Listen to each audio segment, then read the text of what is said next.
សង្ឃឹមម្ចាស់ផលិតផលក្នុងស្រុកទាំងអស់ផ្ដោតទៅលើគុណភាពនិងគុណតម្លៃឲ្យបានខ្ពស់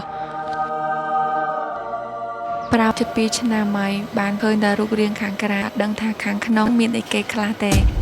នេះខ្ញុំទៅដល់រោងចក្រផលិតផ្ទាល់ផលិតផលរបស់ខ្មែរដែលខ្ញុំប្រើប្រាស់និងផ្សព្វផ្សាយប្រចាំថ្ងៃមានទីតាំងនៅរោងចក្រក្នុងប្រទេសកម្ពុជាយើងគឺក្រុមហ៊ុនសាប៊ូកក់សក់ក្លិនតរំតដាក់ចេញលក់មួយពិសោធន៍តាមស្តង់ដារច្បាស់លាស់មែនតើមុនលាយខ្នាតធំពិសោធន៍ម្ដងលាយឲ្យពិសោធន៍ម្ដងពេលវេចខ្ចប់ពិនិត្យគុណភាពម្ដងទៀត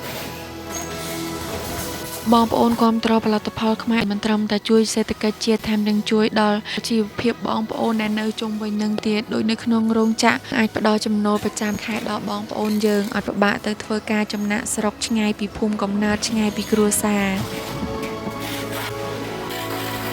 ពីមុនអត់ទាន់មានសង្ឃឹមជាមួយប្រទេសជិតខាងយើងអត់សូវឲ្យតម្លៃផលិតផលក្នុងស្រុកទេ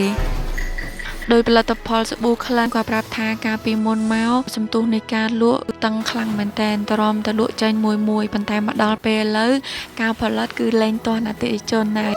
ដោយសារមិនមាន តែមួយមុខទេមានតាំងពីសាប៊ូកក់សក់ក្លិនសាប៊ូលាងចានស្អាតសាប៊ូបោកកៅអៅប្រេនល្អហើយមានសាប៊ូប្រើប្រាស់សម្រាប់ក្មេងៗច្រើនមុខទៀតពេលមានដាច់ស្តុកម្ដងម្កាលម្ចាស់ក្រុមហ៊ុនសូមអធិស្ឋានព្រោះបច្ចុប្បន្នក្រុមហ៊ុនក៏កំពុងបរិយាបន្ថែមឲ្យទាន់តម្រូវការអតិថិជនដែរសង្ឃឹមថាម្ចាស់ផលិតផលក្នុងស្រុកទាំងអស់ផលិតផ្ដោតទៅលើគុណភាពនិងគុណតម្លៃឲ្យបានខ្ពស់ដើម្បីឲ្យផលិតផលខ្មែរកាន់តែរីកដុះដាលថែមទៀតមួយទៀតក៏សង្ឃឹមថាប្រជាជនកម្ពុជាបន្តគាំទ្រផលិតផលក្នុងស្រុកឲ្យបានរៀងរហូត